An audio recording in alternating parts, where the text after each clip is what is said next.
আলাইকুম, কেমন আছেন সবাই? আজকে দেখব আমরা কিভাবে আপনারা খুব সহজেই নিজেই গ্রামীণ সিমে রোমিং অন করতে পারেন। রোমিং বিষয়টা হচ্ছে যারা বিদেশে যেতে চাচ্ছেন, যাদের সিমে গুরুত্বপূর্ণ মেসেজ, SMS বা বাহিরের দেশের যে কোনো কান্ট্রিতে আপনি ইন্টারনেট ব্যবহার করতে চান, তাদের জন্যই মূলত এই ভিডিওটি রোমিং অন করতে হয়। তো আমি দেখাবো আজকে আপনারা কিভাবে খুব সহজে রোমিং অন করতে পারেন। তো রোমিং আমি যেহেতু গ্রামীণ সিমেটে দেখাচ্ছি, এজন্য গ্রামীণের যে মাই জিপি অ্যাপ্লিকেশনটি আছে সেটি আপনারা ইনস্টল করে নাম্বার দিয়ে ওপেন করে নেবেন। যদি আপনাদের অ্যাপটি না থাকে, যদি অ্যাপটি থাকে তাহলে ওপেন করবেন। ওপেন করার পর তেমন কিছু করার নেই, জাস্ট এই যে সার্চ মাই জিপি, এখানে জাস্ট রোমিং লিখে সার্চ দিন। রোমিং লিখে সার্চ দিলেই দেখতে পাবেন প্রথমেই এই যে এখানে দেখতে পাচ্ছি রোমিং আছে। তো এখানে আবার রোমিং অফার, মানে কোন দেশের জন্য কত ডলারে কত MB মিনিট SMS দিচ্ছে সেটা, আর এখানে রোমিং রেটটাও দেওয়া আছে। যাই হোক, আমি তো নিজেই আপনাদের দেখাই দিচ্ছি। তো আমি রোমিংয়ের উপরে ক্লিক করছি। রোমিংয়ের উপরে ক্লিক করার পর এখানে দেখতে পাচ্ছেন গেট ইউর রেডি কার্ড। সবচেয়ে বড় যে সমস্যাটি হচ্ছে সেটি হচ্ছে এখানে ডুয়েল কারেন্সি কার্ড প্রয়োজন হবে আপনার, মানে ডলার লোড করতে হবে। যেহেতু আমরা ইন্টারন্যাশনালি এই সিমটি ব্যবহার করতে যাচ্ছি, সেক্ষেত্রে আমাদের ডলারের প্রয়োজন হবে। তো আপনার অবশ্যই একটি ডুয়াল কারেন্সি কার্ড থাকতে হবে।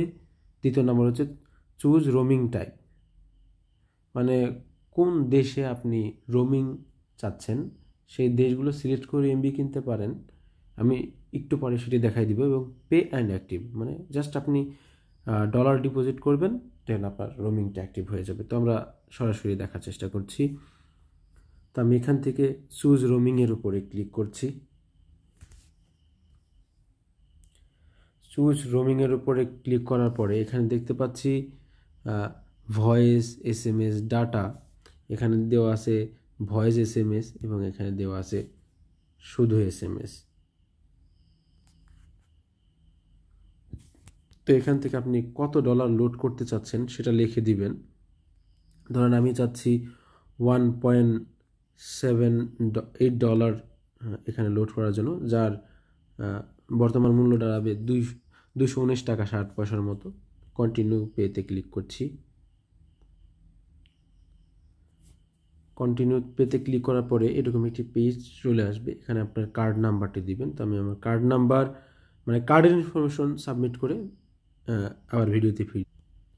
তো দেখুন আমি আমার কার্ড ইনফরমেশনগুলো সাবমিট করে দিয়েছি এবং এখানে দেখা যায় পে 1.8 USD। পে এর উপরে ক্লিক করবে। এখানে দেখতে পাচ্ছেন save card and remember me. যদি এটা দেন, পরবর্তীতে আবার পেমেন্ট করতে হলে আপনার কার্ড ইনফরমেশন ম্যানুয়ালি টাইপ করতে হবে না, অটোমেটিকলি সিলেক্ট করতে পারবেন। তো যাই হোক, আমি সেভ করছি না আপাতত। পে 1.8, মানে আমি পে এর উপরে ক্লিক করছি। পে এর উপরে যখন আপনি ক্লিক করবেন, আপনাদের আরেকটি পেজ চলে আসবে। প্লিজ ওয়েট, আমাদের পেমেন্টটি সাকসেসফুলভাবে হয়ে গেছে। হ্যাঁ, দেখুন এত ডলার আমাদের কিন্তু পেমেন্ট হয়ে গেছে।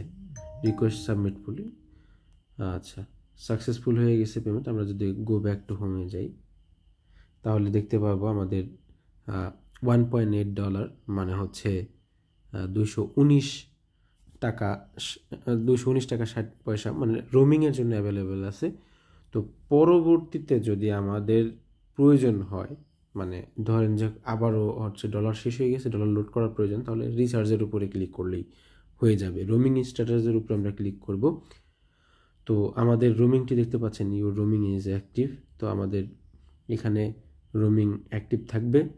তো ধন্যবাদ সবাইকে। যদি আমার ভিডিওটি ভালো লেগে থাকে তাহলে অবশ্যই আপনারা ভিডিওটি লাইক করবেন, কমেন্ট করবেন এবং শেয়ার করে দিবেন আপনাদের বন্ধুদের সাথে। তো ভালো থাকেন, সুস্থ থাকেন। আসসালামু আলাইকুম।